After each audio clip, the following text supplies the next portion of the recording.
Hey guys, I'm Carla. And Caesar. Welcome back to another episode of Carla and Caesar's Modern Life. Hell yeah. This is an advice show, a vlog, and a lot of different stuff. We'll start with the first, who is the jerk scenario. You ready for the first scenario? Let's do it. All right, usually we do three. We're going to start with one right away. Am I the asshole for leaving in the middle of a date? Oh, I, a 33-year-old male, went to a date last night with a gal I had briefly been talking to. She was late for the date, which is fine. Happens. I asked her if everything was okay, and she replied that she was just finishing up filming, and that's why she was late. I asked her what sort of filming, because I love films. She gave me an obnoxious giggle and told me to subscribe to her OF fans if I wanted to see it. I was a bit appalled, and she told me how it was an MMF video, a male, female video, and then proceeded to ask me my monthly income. So male, female means it was a threesome with two guys. I excused myself to the bathroom, paid for the tab for what was ordered, and told them anything else she ordered is on her dime. Then I left. She messaged me later freaking out about me leaving and about how she really liked me.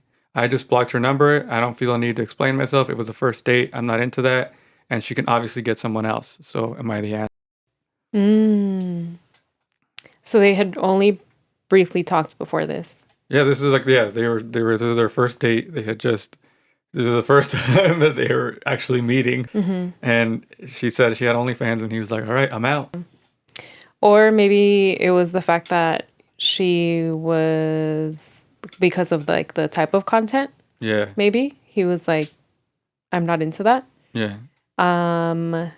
Which I guess like is fine. Like you don't have to be like, it doesn't have to be for you, but like why just like leave without an explanation or whatever? Yeah, like that's a little rude. That's kind of odd. Like, okay, I can't handle this. Like it's fine if you can't handle it. Like if you don't want to date somebody that has OnlyFans, but you can't just be like, all right, I'm leaving. Like not even owe them like you do owe them an explanation. 'Cause Yeah. they were nice enough to go on a date. date with you. Yeah, exactly. Yeah. I think that like it's okay if it's not for you, but like I think the manner in which he left is what makes him an asshole in this case. Yeah, I think it's like if let's say you were single, outside of the scenario, you were single and you were about to go on a date with the guy and you didn't know he had an OnlyFans and then he brought it up right away, would you be upset? I mean, I would think that it's better to like get it out in the open like right away, especially if it's like maybe it's like your main source of income. I feel like people usually talk about their job anyway when it's one of the first things that comes up. I mean, I guess it was kind of odd for her to ask him right away, like, what's your income? Yeah, she's like, hey, you should subscribe to my OnlyFans. By the way, how much money do you make? But I mean, if that's important to you, like, yeah, you're going to want to know, you're going to want to ask. So I can't blame her for that either, I guess. Yeah. So yeah. I think he's, I don't think that she was like upfront about what she does. And I don't know, like, I want to know, there's more information needed because I want to know how they even met, right? Because if they met online and he saw her Instagram, then, you were okay, because I'm sure that person that has an Instagram with an OnlyFans is like promoting themselves in a certain way, like where they're posting up racy pictures. So it's like, what's the big difference between posting them on OnlyFans versus posting them on Instagram, True. Do you think this is a Jonah Hill case? Oh, that's funny.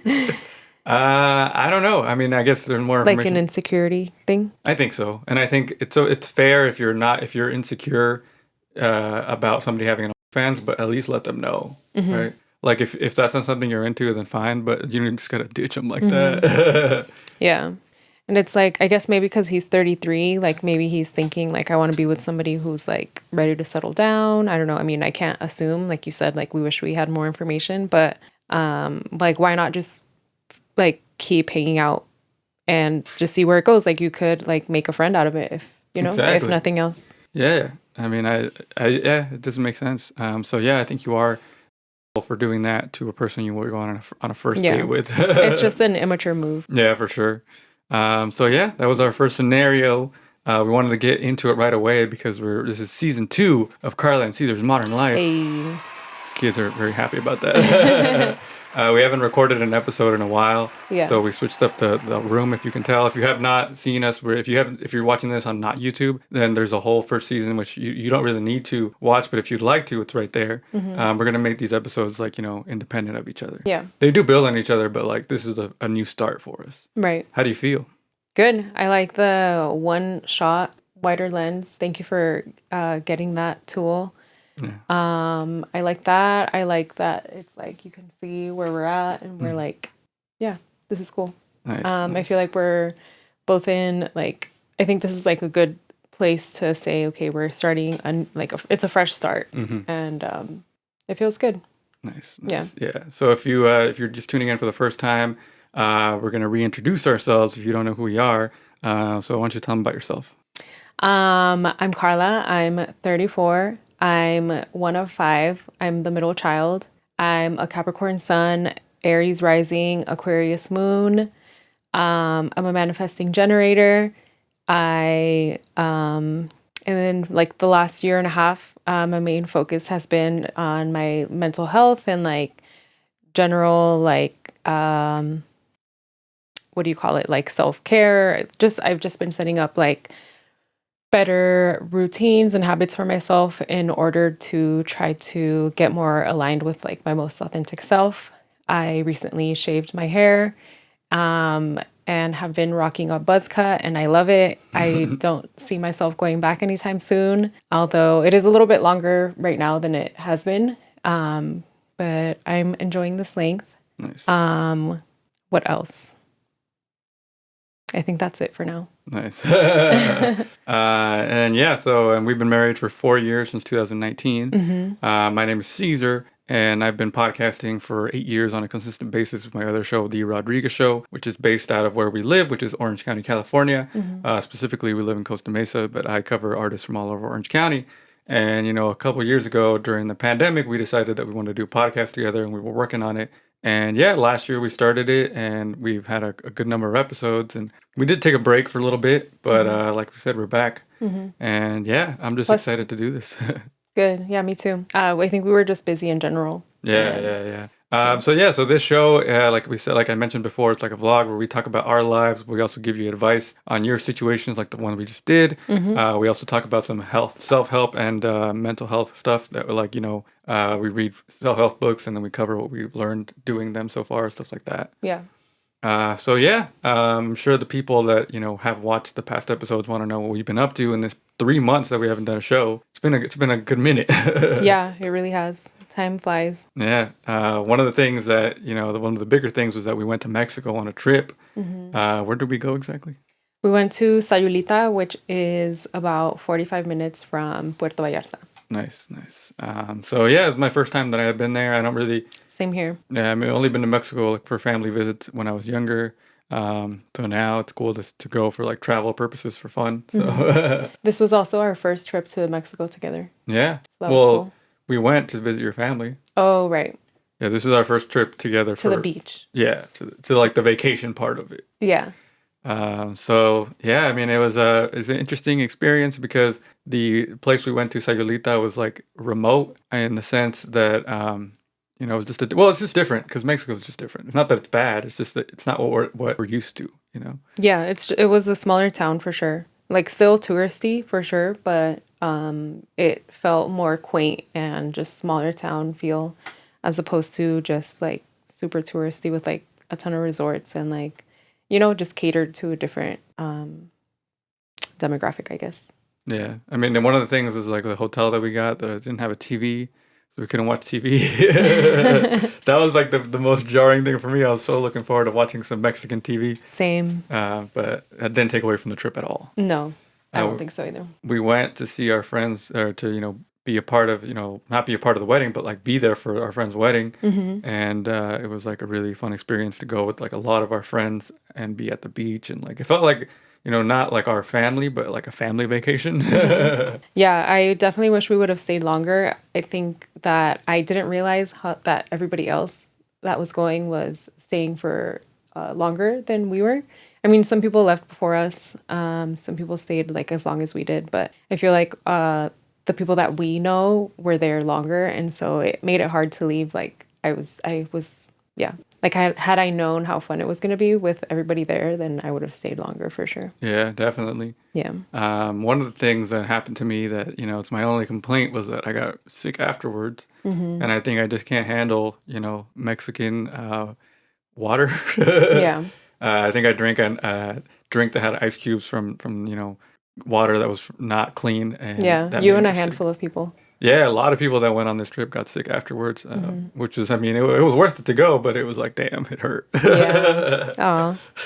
Oh, Is there any? I did not get sick and it felt good because I've been taking immunity shots at work, not every day, but most days. And so it's like, oh, okay, like it's working for something.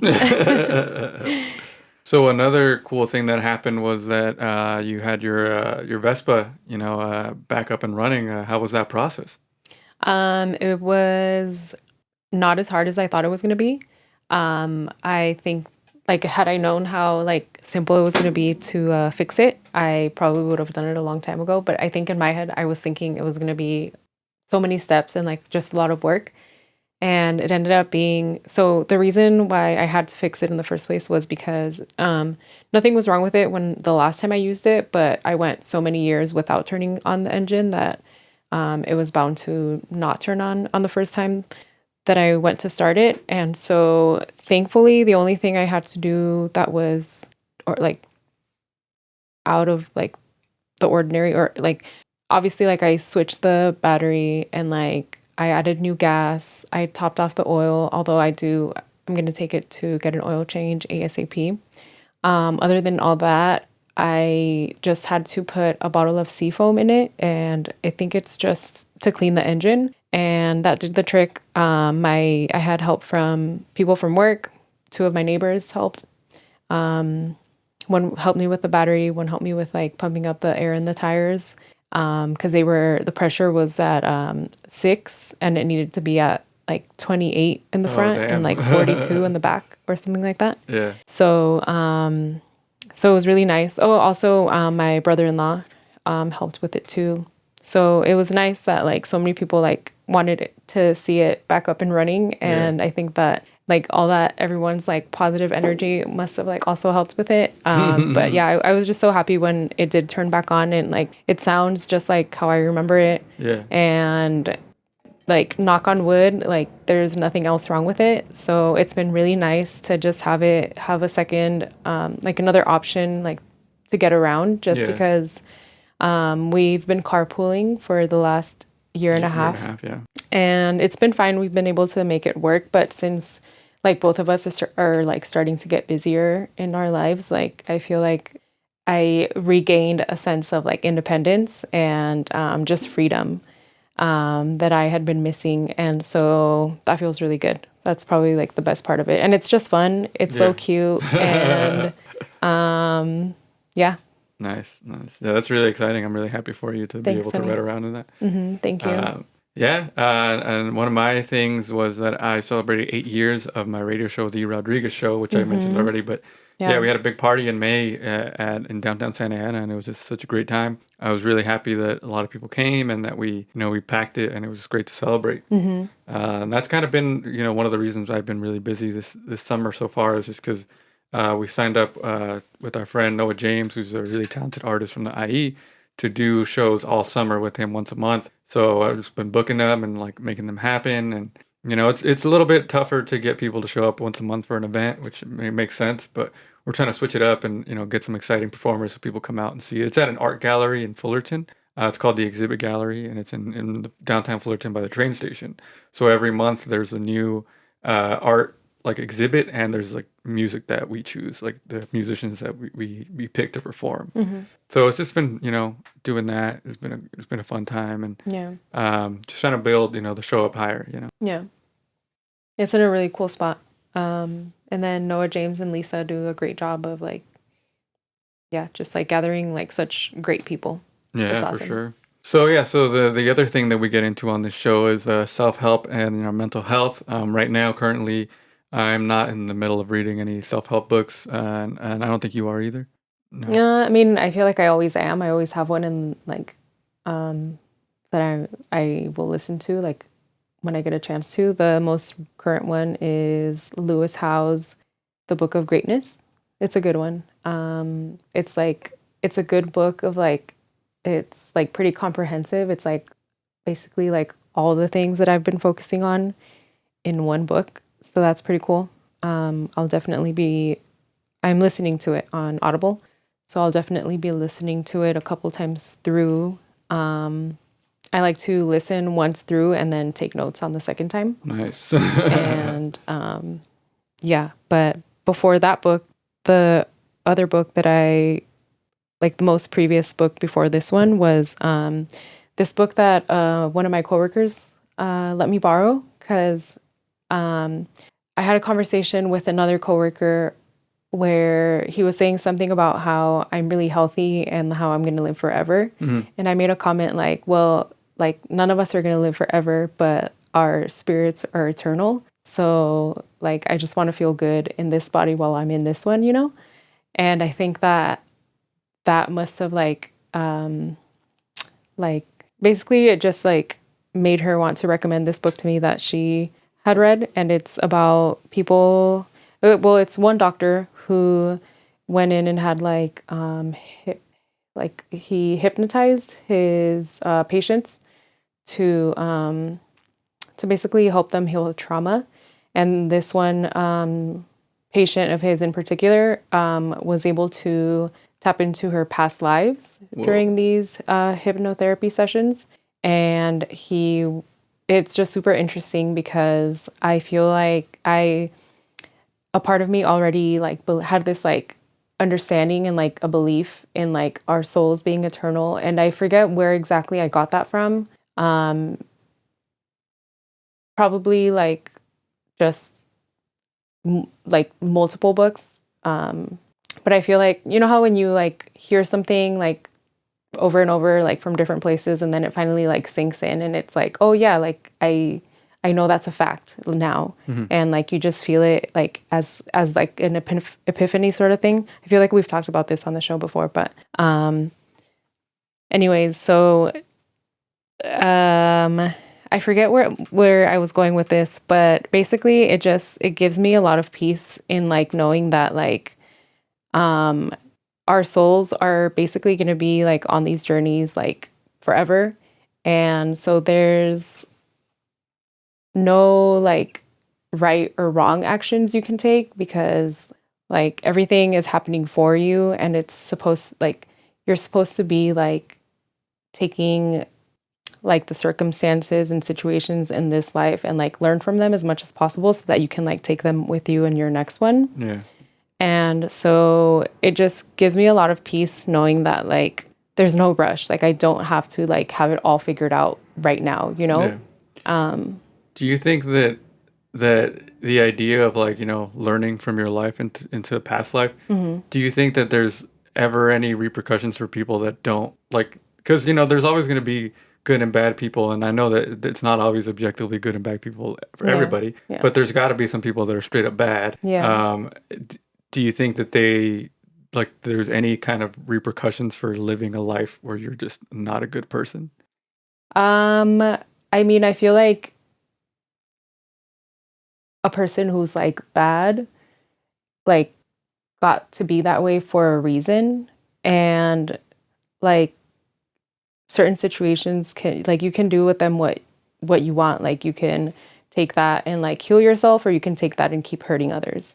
And so I feel like obviously like ultimately like I feel like the better route would be to like help like heal yourself and like in turn like help heal others. But like I feel like if you don't do that in this lifetime, like it's fine because you'll just continue to try to learn those lessons in the next one. Yeah. No, yeah, it makes sense. I just think that there's like some people that are, that are beyond saving. Not that I don't firmly believe in like I can tell you a specific person. I mean, one comes to mind, but I don't want to get into politics. But I'm just saying, like, like Yeah. I just want people to learn life, and sometimes like even though I'm not really a religious person, like the idea that somebody might go to hell is like kind of like comforting, but at the same time like you want to give people the ability to like a second chance, Yeah. and that second life, or like messing up one life and then living your life a better the next time is it makes sense. Yeah.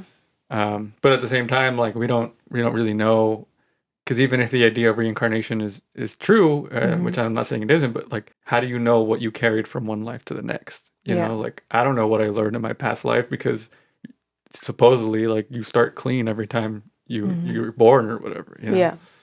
So I don't know. Yeah, I don't know. I think that um like how like the human design thing, for example, like how you are born under like the stars and the planets are in a certain place when you're born, and like that dictates a lot of like how your life's going to play out. Like I do believe that, and maybe like that's part of it, because I feel like we choose, like our spirits choose to come here to like have certain experiences. um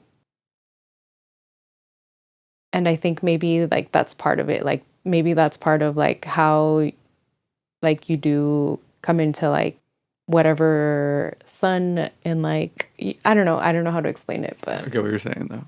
yeah. Yeah. Well, yeah. I mean, we got really deep right there. Yeah.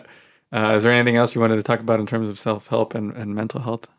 Not really. I realize right now that I need more practice with just like expressing these things, because I feel like even though like they make sense to me in my head, like it's hard for me to like put it into words Mm-hmm. and express the way that I want to. So, yeah. Nice, nice. Um, Yeah, but you did Not really. start in terms of like self-care, something that makes you feel good. You did start walking dogs, volunteering, right? True. Yeah, how's that been going? Good. It's been good. We can't have dogs or cats here because we live in an apartment, but so And it I mean, we could, we fulfills. just don't have the space. Like, Yeah, I mean, yeah, I would just feel wrong having a dog without like a bigger yard, you know? well, that's what I'm saying. Yeah. Or yeah, but yeah, I feel like it fulfills that that void of like having a pet, you Mm. know? And yeah, it's just rewarding to go help a dog that like might be scared, and like, you know, to like give it a little like reprieve of like, because the dogs at the shelter like just bark nonstop all the time, or at least it feels like it. And so it's nice to like give them a little break and like know that they're loved and that they're safe. And yeah, and they do get adopted. I go to Priceless Pets in Costa Mesa, and it's rare to see the same dog like from one week to the next. So it's good. It's like good to know that like dogs are getting adopted. Yeah. Oh yeah, because there's, I mean, and if you want to look up that place, you should, because they're always looking for volunteers. Mm-hmm. Yeah. Yeah, Um, highly recommend it. Yeah, like I said, I'm not reading any books right now, but I am trying to like work on how I react to things and trying to not be worried about stuff that I can't control. In terms of I'm trying not to let social media get to my head as much as I used to in the past. Mm-hmm. And I think I'm doing all right so far. Because the stuff that's been stressing me out has been stuff in the real world, not beyond that. Yeah. Still working on growing my business, which is now Rodriguez Podcast. I think since the last time it used to be a longer name, but now it's just at Rodriguez Podcast, RodriguezPodcast.com.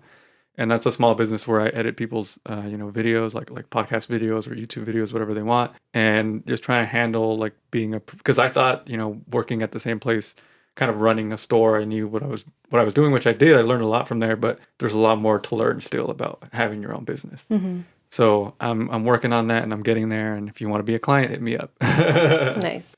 So yeah, I think that's a good update on what we've been up to since the last time. Obviously, if there's more, we'll talk about it in future episodes. Mm-hmm. But right now, we'll get into the last two scenarios. How does that sound? Yeah, sounds good to me. Yeah. Do you want to read the first one? Yes. Am I the asshole for being pissed there was no alcohol at a wedding? One of my best friends got married last week. He drinks alcohol, and our friend group will meet up at breweries a few times a month to hang out. His fiance, now wife, does not drink. It's never been a part of her life. My wife and I got a hotel room by the reception space and Ubered to the wedding. The ceremony occurs. We go to what's supposed to be the cocktail hour, and there was just soda and water, no alcohol.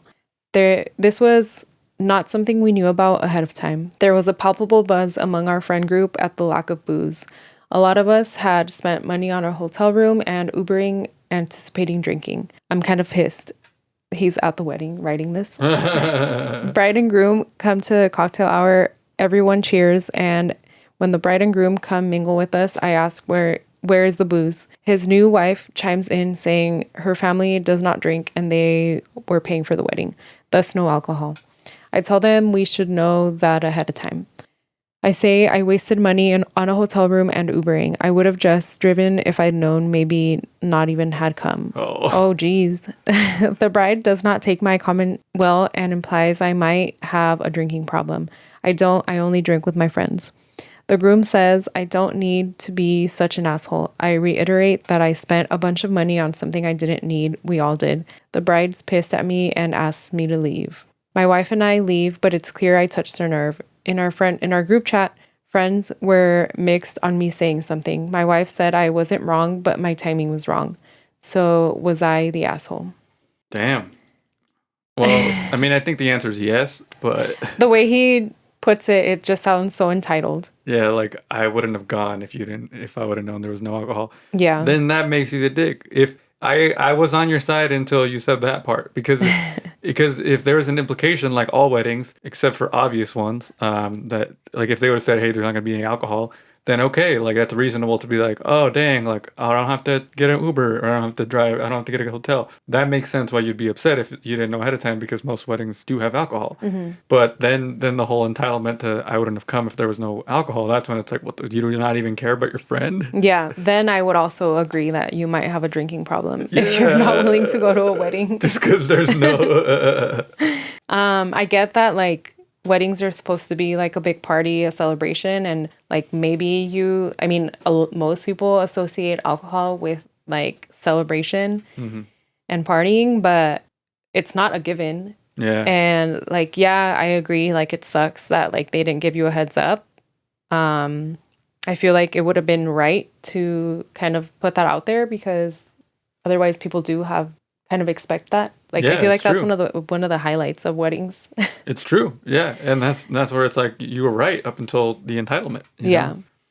Yeah, but all the like the timing for sure, like just even saying anything like at that point, like it's done. Like there's no alcohol. Yeah. And like I feel like the better route would have been like, well, like if I really need alcohol to party, like I'm just gonna go buy some and like party in my hotel room by myself.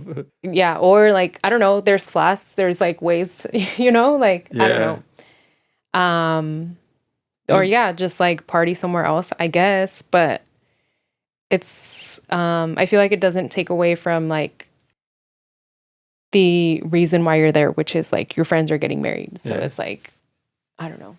Well, yeah, I mean, we went to a wedding that was sober a couple weeks ago, and it was like we knew it was going to be like no alcohol or anything, and we even ourselves we didn't drink beforehand, we didn't smoke or anything, and it was fun because we were there to celebrate our friends getting married. Like that's the point. Like I wasn't upset about that, Like, and so if you really need that to go to a wedding, then maybe you're not there for the right reasons. Right. Yeah. So definitely an asshole. Yep. All right, I'll read the last one. Okay. Am I the asshole for getting upset that my wife told me a trashy college story? Yesterday I was hanging out with my wife and friends, joking around and telling stories. My wife's friend Sarah asked me, has your wife ever told you about how she made two guys have a UFC match? My wife is like, oh my god, shut up. And they go back and forth until I say, I want to hear the story. My wife says it's dumb and I'm going to hate it, but I'm too curious at this point, so I insist she tells me about it. She sighs and says she will. So my wife says, basically, I was at a college party and these guys were hitting on me hard. And like they were kind of getting competitive and a little aggressive towards each other. So I told them if they fought each other one-on-one, I would go home with the winner. Her friends are dying laughing and Sarah's dumbass is saying, don't forget to tell them how you made them fight in their underwear. Ha ha ha. What the fuck? I was shocked. I asked my wife if she actually went through with this and she said, you mean did I sleep with the winner? Yes, to be honest. She can see I'm stunned, so she reminds me that I begged to hear it. Later on that night, when it's just the two of us, I tell her about how disappointed I am that was a gross story and that she shouldn't be laughing about it or telling anybody. She reminds me that I wanted to hear it. I thought it would be a normal, crazy college story, not whatever the fuck this was. We argue about it for an hour and a half and she refused to apologize, so I decided to sleep in the guest room. The story was trashy. I thought I deserved an apology for having to hear it. Oh my god. They shouldn't be joking about it. Am I the asshole or is my wife? Oh my god. What is wrong with these people? So you begged to hear a story and then you got upset. It was, I mean, I guess she knew that, like, she didn't want him to hear that story, so she knew that it was gonna, like, he wasn't gonna take it well. Yeah, and he didn't, but... He didn't. Whose fault is that? Writer? I mean, she's not in the wrong. I just feel like, I don't know, like, why be upset? Like, you weren't with her at the time. Like, why does it matter? Yeah. And if you're sensitive about it, then don't ask. Yeah, exactly. That is so weird. That's such a like weird reaction to like. I deserved an apology for having to hear it. Yeah. And to be disappointed. Yeah. Like, why? She was in college. She was single. 2 hot guys were fighting over her. Like, literally. Like, I don't know. That's hot. That is a that is a crazy college story. Like, what do you expect? Like, what? And if not in college, when? Yeah. So, like, good for her. She should have done a male, female. Yeah. Then he would have been more upset. Yeah. Definitely an asshole. Yeah. Yeah. But yeah, so I mean, the reason why I put this one in here was just to discuss the topic of like, I can see like the insecurity of it, like, but at the same time, like, that's why I'm not like, in terms of me and you, I'm not like, hey, how many guys did you hang out with, or like stuff like that. Like, not that I'm insecure about it, but it's like, if you don't want to know, don't ask. Yeah. Like, and if something comes up and you're comfortable enough with your partner to share it, then that's your relationship, right? Is that how you feel? Yeah. Like, I don't know. Like, and even now, like, if I were to hear something about your past relationship, or I think vice versa, you would hear you'd be like, well, that happened. It's not like it happened last week while we were together. Right. You know? Exactly. Yeah. And like, literally, like, that's why you date before you're married, so that you can, like, you know, like, learn what you like, learn what you don't like, and like, it doesn't make you right or wrong. Yeah. And I think Sarah, her friend Sarah, who was just joking around about it, she had the right perspective, because it's like, you know, like, man, and this one really did I need to know how old they were too, because that kind of plays into it. If it was like 2 years after college, maybe that's a little more shocking, but at the same time, still, you know, you should accept that happened already. You know? Yeah. And like, are women just supposed to be like saints up until like they marry you? Like, yeah. You know, like, are they not supposed to have a life? Like, I don't understand the logic. That's a funny ass story though. 2 guys fighting in their underwear. I want to know like how good looking she was that they were like, I'm gonna fight this guy. Because I mean, if I'm single and I have to physically fight another guy, I'd be like, you know what, I'm good. Yeah. Yeah, seriously. There's plenty of fish in the sea. Yeah, I think it comes down to like an insecurity again. Once again, like the idea of somebody else like wanting your wife who wasn't your wife at the time. Yeah, it's odd. Yeah. Well, all right. Well, that was the 3 scenarios. Do you have anything else you wanted to say about this? No, not really.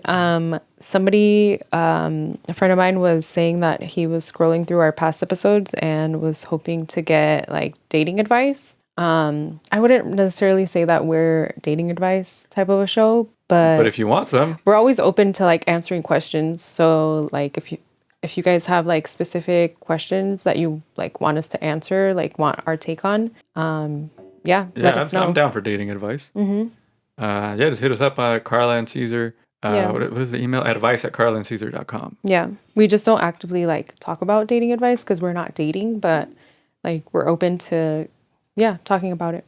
Yeah, and I think today's like world, it's like you can hear somebody talk about like their dating situation, and you can kind of, based on the facts, give them a pretty reasonable solution to it. Because it's like, not that, you know, we've been through a lot of that stuff too, so it's like, why not? We don't look for those scenarios specifically just because, you know, it's different, but we're down to talk about that. Yeah, shoot us an email, let us know. Yeah, where can they follow you on the internet? At CarlaLaRod89 on Instagram. And if you have any plant questions, you can hit me up on Plant Parenthood OC. Nice. And you can follow me at I am Caesar Rod. That's my personal Instagram, and Threads, which is a new app.